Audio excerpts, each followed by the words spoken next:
Acute problem ఏం లేదండి. అన్ని ఓల్డ్ రిపోర్ట్స్ అన్నీ కొన్ని ప్రాబ్లం ఉంటే ఇప్పుడు అందరు స్పెషలిస్ట్ చూశారు.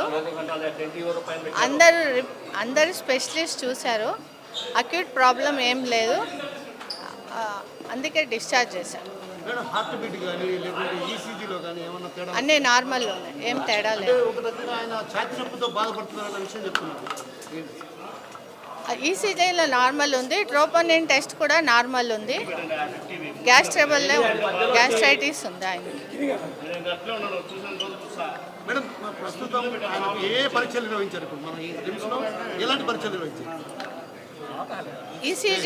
ఈసీజీ అయిపోయింది. ఈసీజీ, ఈకో, ట్రోపోనిన్ టెస్టు, మళ్ళీ స్పెషలిస్ట్ డాక్టర్ చూశారు, కార్డియాలజిస్ట్ చూశారు, ఈఎన్టీ సర్జన్ చూశారు, మళ్ళీ జనరల్ సర్జన్ చూశారు, రేడియాలజిస్ట్ చూశారు. స్కానింగ్ కూడా అయిపోయింది. ఇది నాట్ హైపర్ టెన్షన్ లేదు, బీపీ కూడా లేదు.